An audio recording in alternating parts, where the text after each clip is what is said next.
Bonjour à tous, j'espère que vous portez bien. Pour ma part, ça va super bien parce qu'aujourd'hui, je vous présente un nouveau concept sur ma chaîne. Je profite donc d'Halloween pour pouvoir vous raconter un petit peu les mythes et les légendes sur le continent d'Amérique latine. En fait, le continent est tellement riche de ce genre de mythes que j'en aurai clairement pour plusieurs vidéos. Bon, je coupe court à cette intro et on se plonge tout de suite dans l'ambiance.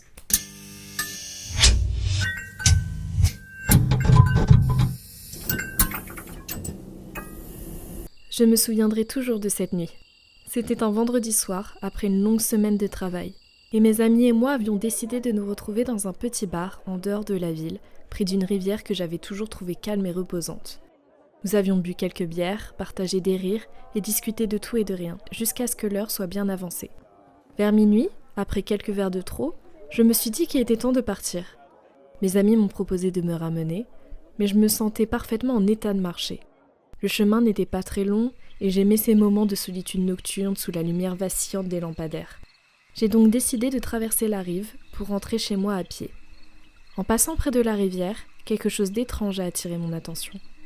Une silhouette, assise sur une pierre au bord de l'eau, se baignait.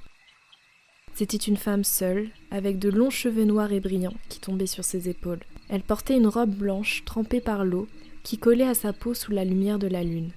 Il n'y avait pas de bruit, juste le clapotis de l'eau et cette image magnifique qui me semblait presque irréelle. Intriguée, et peut-être encore un peu sous l'effet de l'alcool, je me suis approchée. Elle ne bougeait pas, elle regardait simplement l'eau, dos tourné vers moi. « Tout va bien ?» lui ai-je demandé, pensant qu'elle avait peut-être besoin d'aide. Elle s'est tournée doucement, et c'est là que j'ai vu son visage. Mon cœur a raté un battement. Ce qui avait d'abord semblé être une femme d'une beauté étrange était maintenant un cauchemar vivant. Son visage déformé n'était plus humain. Sa bouche était tordue, ses yeux sombres et vides et son expression grotesque. Son apparence était si horrible que je suis restée figée sur place, incapable de réagir. Elle m'a souri, ou du moins c'est ce que j'ai pensé sur le moment. Ses lèvres se sont étirées de façon monstrueuse et j'ai entendu un léger ricanement qui s'élevait dans l'air humide de la nuit. Terrifiée, je suis tombée en arrière, mes jambes soudain incapables de me porter. Je me suis relevée tant bien que mal et j'ai commencé à courir aussi vite que possible. J'entendais derrière moi des pas, des éclats de rire et ce bruit effroyable de quelque chose ou quelqu'un qui se précipitait à ma poursuite. Ce qui m'a sauvée, je pense, c'est un vieux crucifix que j'avais hérité de ma grand-mère. Instinctivement, je l'ai serré dans ma main alors que je fuyais à toute vitesse. Tout s'est soudainement arrêté. Le silence est revenu, lourd et oppressant, et lorsque je me suis retournée, elle avait disparu. La rivière était calme, comme si rien ne s'était passé. La ciguanaba est une légende très connue au Guatemala, au Salvador et en Amérique centrale. C'est une créature humanoïde qui se présente sous les traits d'une femme d'une grande beauté pour attirer les hommes. Elle apparaît souvent seule la nuit, se baignant près d'une rivière ou errant dans la forêt. Cependant, quand les hommes se rapprochent d'elle, ils se rendent très vite compte qu'elle a l'apparence d'une créature hideuse, au visage déformé, généralement c'est la tête d'une sorcière ou d'un cheval. Selon la légende, la ciguanaba était une femme prénommée Siwawe, qui avait trompé son mari, le dieu Tlaloc, et qui avait négligé son fils.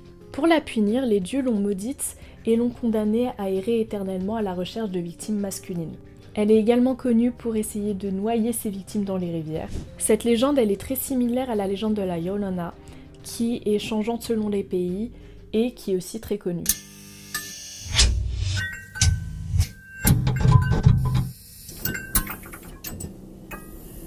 Je m'appelle Felipe.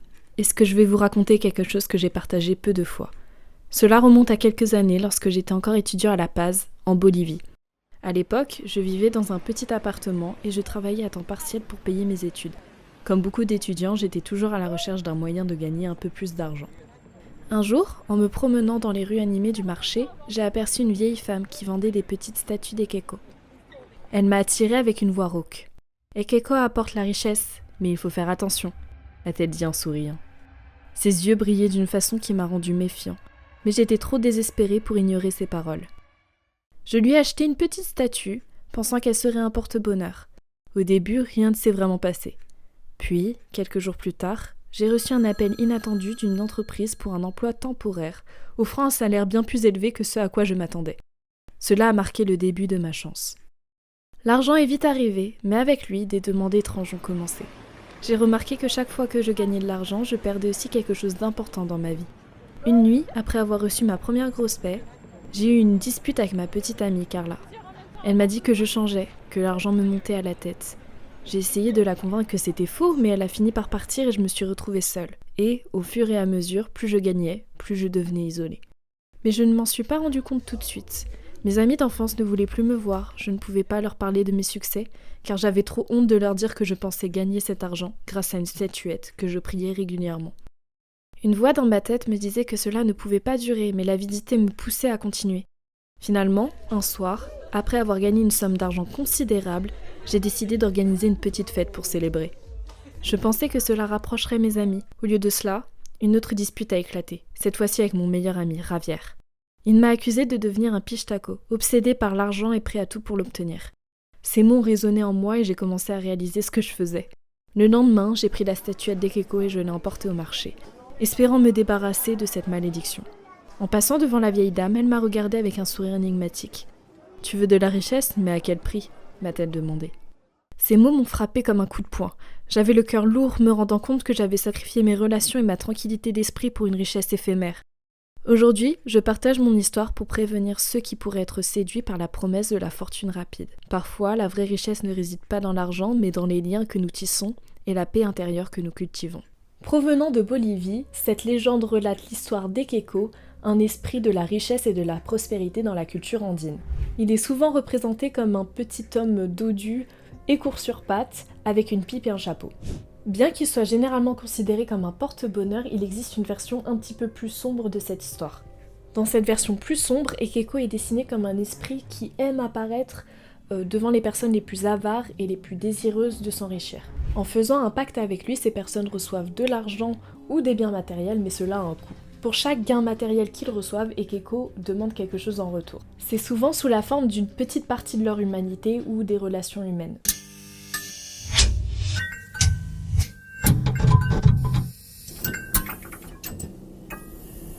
Je venais d'arriver dans une petite ville d'Argentine et j'étais dans la région rurale de la Pampa. Je voyageais seule et j'avais l'habitude de m'arrêter régulièrement chez des habitants des environs, demandant l'hospitalité pour la nuit. Aujourd'hui, 10 ans après les faits, je me rends compte à quel point c'était dangereux. Mais à l'époque, je ne m'en rendais pas compte. Enfin, à vrai dire, j'ai arrêté rapidement après l'expérience que j'ai eue cette nuit-là. J'avais enfin réussi à trouver un endroit pour la nuit, après avoir échangé plusieurs heures avec une femme et sa fille durant toute l'après-midi. Il semblerait qu'elles m'aient trouvé très sympathique, car elles n'ont pas hésité à m'accepter chez elles, m'offrant ainsi le dîner. C'est comme ça qu'aux alentours de 20h, je me suis retrouvée chez cette femme seule et sa fille. La mère qui, je me rappelle, s'appelait Lucia, m'a très bien accueillie chez elle. Je ne me rappelle plus du prénom de sa fille, mais, après manger, elle m'a offert une de ses petites poupées préférées. Elle disait qu'elle me protégerait lors du reste de mon voyage en Argentine. Sur le moment, je ne l'ai pas prise, mais j'aurais peut-être dû. Je l'ai donc remerciée et j'ai décliné gentiment son cadeau. Ce qu'elle n'a d'ailleurs pas eu l'air d'apprécier, mais elle n'a pas insisté. La fillette et moi, nous avons joué avec ces poupées pendant une petite heure, tandis que Lucia faisait la vaisselle. Fumeur compulsif, je décida, avant d'aller me coucher, d'en griller une et de prendre un peu l'air. Je sortis donc de la maison en prévenant Lucia. Dehors, il faisait incroyablement sombre, la lune était cachée derrière un épais manteau de nuages. Seule la faible lueur des étoiles éclairait vaguement le paysage désertique. Je marchais sans but, profitant du silence absolu qui régnait dans les collines. Puis, soudain, je m'arrêta. Une lumière étrange était apparue devant moi, flottant à quelques mètres au-dessus du sol. C'était une petite orbe, d'un vert pâle presque phosphorescent, qui semblait m'appeler. Intrigué et un peu confus, je me suis approché. Au début, je pensais que ce n'était qu'un simple reflet, peut-être des phares d'une voiture lointaine, mais plus je m'approchais, plus la lumière devenait intense, comme si elle s'alimentait de ma présence. Elle dansait dans l'air, légèrement au-dessus du sol, suivant des mouvements hypnotiques. Puis, l'air autour de moi a changé. Une odeur âcre, métallique a envahi mes narines, me faisant suffoquer. Mon cœur s'est emballé et j'ai commencé à suer. Une sorte de grondement lointain, sourd, montant de la terre. J'avais l'impression que la lumière se rapprochait de moi, lentement, méthodiquement, comme une bête en chasse. J'ai voulu courir, mais mes jambes étaient paralysées, comme si le sol lui-même refusait de me laisser partir. C'est à ce moment-là que je me suis souvenu des histoires que j'avais entendues sur la Luz Mala, quelques jours auparavant au début de mon périple dans le pays. Je n'y avais jamais cru, jusqu'à ce que je la voie de mes propres yeux. Les anciens disaient qu'elle guidait les âmes perdues, celles qui n'avaient jamais connu de repos, et quiconque osait s'approcher trop près ne reviendrait jamais. La lumière s'est brusquement mise à clignoter et je sentis quelque chose, ou quelqu'un, juste derrière moi. Une présence froide, suffocante. Un murmure presque inaudible s'éleva du néant, répétant des mots que je ne comprenais pas. Le sol a commencé à trembler légèrement sous mes pieds, comme si quelque chose cherchait à s'en échapper. Mon instinct me criait de fuir, mais je ne pouvais pas bouger, mon corps figé par une terreur que je n'avais jamais ressentie auparavant. Finalement, dans un dernier effort de survie, j'ai fermé les yeux et crié de toutes mes forces. Quand je les ai rouverts, la lumière avait disparu. Tout était redevenu calme. Je me suis précipitée vers la maison, le cœur battant à tout rompre. Je n'ai jamais osé reparler de cette nuit à mes amis, mais je sais ce que j'ai vu. Et parfois, quand je suis seule dans l'obscurité, j'ai l'impression que cette lumière, cette présence m'épie encore, attendant le bon moment pour revenir. Cette histoire-ci provient de la légende de la Luz Mala, très connue en Argentine et en Uruguay. La Luz Mala, littéralement mauvaise lumière, se manifeste sous la forme d'une lueur phosphorescente ou alors d'un faisceau lumineux flottant juste au-dessus du sol, généralement dans les zones rurales et isolées, la nuit. On raconte que cette lumière est liée aux âmes des morts qui n'ont pas reçu le baptême chrétien et qui errent sans repos. On dit qu'elle est porteur de malheur et annonciateur de danger et de mort. Les locaux évitent donc de s'en approcher. Cependant, si vous vous rapprochez un petit peu des ondes, cette lueur est plutôt considérée comme un guide qui nous mènerait vers des trésors un petit peu cachés.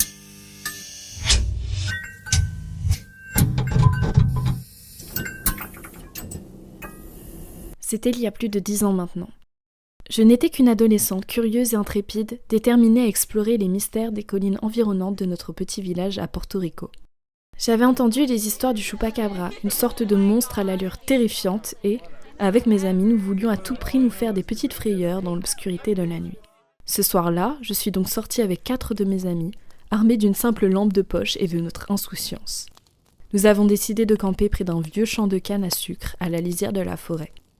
Les étoiles brillaient dans le ciel et une brise fraîche apportait avec elle une ambiance mystérieuse. Nous avons allumé un feu de camp et nous avons commencé à raconter des histoires de fantômes, riant de la peur que nous ressentions à l'idée de rencontrer quelque chose de surnaturel. Mais alors que les heures passaient, l'air est devenu subtilement plus lourd, presque suffocant. Les arbres semblaient se replier sur eux-mêmes, nous entourant de leurs branches denses. Les bruits de la nuit se sont tus, comme si la nature elle-même retenait son souffle. C'est à ce moment-là que j'ai entendu un bruit, un léger froissement derrière nous suivi d'un silence glacial. Je me suis retournée lentement, guidée par les regards de mes amis se dirigeant tous vers une seule direction derrière moi. Et c'est là que je l'ai vue. Une silhouette sombre immobile juste à la lisière des arbres. Mon cœur s'est arrêté. La créature se tenait là, à la lumière de la lune, révélant des yeux rouges qui brillaient comme des braises. J'ai essayé de rationaliser ce que je voyais, mais les histoires de mes parents sur le chupacabra me sont revenues en mémoire. Le corps de la créature était trapu, couvert de poils hirsutes et d'étranges épines le long de son dos. Elle semblait nous observer, presque comme si elle savourait notre peur. Je n'étais pas la seule à l'avoir vue. Mes amis étaient maintenant figés, les visages blêmes, incapables de bouger.